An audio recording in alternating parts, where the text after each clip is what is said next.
Hello student, good morning to all. Let's start your online study. So student, take out your moral value book and open your chapter number 10, The Happy Young Couple. There was a young couple who led a very happy life together. एक युवा जोड़ा था जिसने एक साथ बहुत खुशहाल जीवन व्यतीत किया. The only thing that they worried about was whatever their happiness would last forever or would they too have to face problem. केवल एक चीज़ जिसके बारे में वे चिंतित थे कि क्या उनकी खुशी हमेशा के लिए चलेगी या उन्हें किसी समस्या का सामना करना पड़ेगा. One day they heard that a wise old man had come to their town. He could solve all kinds of problems and guide people. एक दिन वे सुनते हैं कि एक बुद्धिमान बूढ़ा उनके शहर में आया था. वह सभी समस्याओं का हल कर सकता था और लोगों को मार्गदर्शन कर सकता था. So the couple decided to visit the wise old man and told him the source of their worry. इसीलिए दंपति ने बुद्धिमान बूढ़े के पास जाने का सोचा और उन्हें अपनी चिंता का कारण बताया. The wise man told them, travel around the world and find out a man and a woman who are perfectly happy as a couple.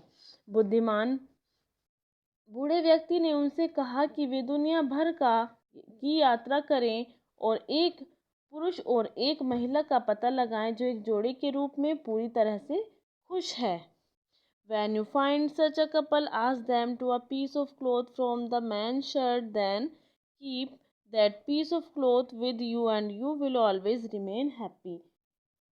और जब आपको ऐसा कोई जोड़ा मिले तो उन्हें पुरुषों की शर्ट से कपड़े के टुकड़े के लिए कहा, फिर उस कपड़े के टुकड़े को अपने पास रखें और इस तरह आप हमेशा खुश रहेंगे.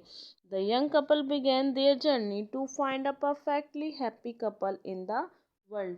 युवा जोड़े पूरी तरह से खुश जोड़े को खोजने के लिए अपनी यात्रा को शुरू कर देते हैं. At one place they heard that the governor and his wife were the happiest people, so they went to their place and asked them, are you the happiest couple? एक जगह वे सुनते हैं कि गवर्नर और उनकी पत्नी सबसे खुशहाल लोग हैं, इसलिए वे अपने पैलेस में जाकर उनसे पूछना चाहते हैं, क्या आप सबसे खुश जोड़े हैं? The governor and his wife replied, yes, we are happy in every way except for one thing, we do not have any children. Governor और उसकी पत्नी ने जवाब दिया, हाँ, हम हर जगह खुश हैं, एक बात को छोड़कर कि हमारी कोई संतान नहीं है. Well, that did not make the governor and his wife the perfectly happy couple. खैर, इससे उनके गवर्नर और उनकी पत्नी की पूरी तरह से खुशहाल जोड़ी नहीं मिल सकी. इसीलिए उन्होंने अपनी यात्रा को जारी रखा. Well, that did not make the governor and his wife the perfectly happy couple, so they continued their journey. They arrived in city where they had heard that the happiest couple lived there. They went to their house and asked them, are you the happiest couple? और उन्होंने अपनी यात्रा में इस तरीके से उनको perfect couple नहीं देखा, तो उन्होंने अपनी जर्नी को कंटिन्यू रखा और वे एक ऐसे शहर में पहुंचे जहां सब लोग उन्हें खुशहाल दंपति की तरह देख रहे थे कि वहां पर एक सबसे खुशहाल दंपति है. वे उनके घर गए और उनसे पूछा, क्या आप सबसे खुशहाल कपल हैं? उन्होंने उत्तर दिया, हाँ. The couple replied, yes, we are really happy in every way except that we have too many children which make our life a bit comfortable. उस कपल ने रिप्लाई किया, हाँ, हम खुशहाल दंपति हैं. उन्होंने उत्तर दिया, हाँ, वास्तव में हर जगह खुश हैं सिवाय इसके कि हमारे बहुत सारे बच्चे हैं। Too many children which make our life a bit comfortable, और जिसकी वजह से हम अपने जीवन को थोड़ा असहज महसूस करते हैं। No this couple did not sound to be perfectly happy so they continued their journey. नहीं, इस कपल को पूरी तरह से खुशहाल नहीं पाया उन्होंने, इसलिए उन्होंने अपनी जर्नी को, अपनी यात्रा को कंटिन्यू रखा। They visited many countries, cities, towns and villages, asking the some question but they did not find what they were looking for।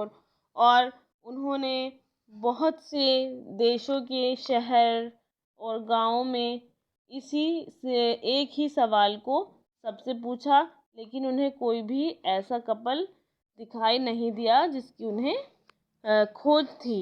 One day the young couple came across a shepherd in the desert. The shepherd was grazing his sheep when his wife and child come along।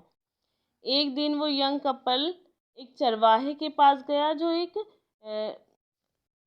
रेगिस्तान में बैठा हुआ था और अपनी भेड़ों को चरा रहा था। उसने अपनी वाइफ को ग्रीट किया और अपने बेटे की पीठ थपथपाई, और उसकी वाइफ ने she let the mat and start to it continued, उसकी वाइफ ने चटाई को बिछाया और उन्होंने खाना शुरू किया। The young couple came to them and asked them are you a happy couple, और वो युवा कपल उनके पास पहुंचा और वही सेम क्वेश्चन उन्होंने उनसे किया कि क्या तुम खुश हो, क्या तुम सबसे खुश कपल हो। The shepherd and his wife replied, nobody is unhappier than the king। उस चरवाहे और उसकी वाइफ ने जवाब दिया कि नहीं, कोई भी राजा की तुलना में कोई भी दुखी नहीं है। The young couple immediately realized that they were the perfectly happy couple and asked them for a piece of the shepherd's shirt। और तभी तुरंत उस कपल को, यंग कपल को रियलाइज हुआ, महसूस हुआ कि वो पूरी तरह से खुश जोड़े हैं, और उन्होंने उस शेफर्ड से, उस चरवाहे से उसकी कमीज का एक कपड़े का टुकड़ा मांगा। So that the happiest would last through out, क्योंकि ताकि वे अपनी पूरी लाइफ में इसी तरह खुश रह सकें और उनकी ये खुशी बनी रहे। The shepherd said, if I give you a piece of cloth from my shirt, then I will be left without any clothes since I own just one shirt। तो चरवाहे ने जवाब दिया, यदि मैं तुम्हें अपनी कमीज से कपड़े का टुकड़ा देता हूँ तब मैं बिना कपड़े के रह जाऊंगा, क्योंकि मेरे पास सिर्फ एक यही शर्ट है जिससे मैं अपना गुजारा कर रहा हूँ। The young couple at once understood that it was very difficult to find perfect happiness anywhere in the world। और उस यंग कपल ने बहुत अच्छे से समझ लिया कि दुनिया में कहीं भी सब अच्छे से खुश नहीं, परफेक्टली हैप्पीनेस उनके लोगों के पास नहीं है, और ये चीज़ ढूंढना बहुत ही मुश्किल है। The young couple decided to return to their own country. और अब उस युगल ने अपने देश लौटने का निश्चय कर लिया, फैसला कर लिया। They went to the wise old man and told all that had taken place. और वे चाहते थे कि वे उस बुद्धिमान बूढ़े आदमी के पास जाएं और उसे सब कुछ बताएं। The wise old man laughed and said, वो बूढ़े और बुद्धिमान व्यक्ति जो थे वो उसको देखकर हंसे और बोले, वॉज योर जर्नी यूजलेस, क्या तुम्हारी यात्रा बेकार गई, और did you learn something from it, या तुमने उससे कुछ सीखा है। The young man replied yes. Young man ने आंसर दिया, हाँ, after this trip I have learn that in this world nobody is perfectly happy. हाँ, मैंने इस यात्रा से यह सीखा है कि इस संसार में कोई भी खुश नहीं है। Only that person is happy who does everything to please God. सिर्फ उस व्यक्ति को छोड़कर जो भगवान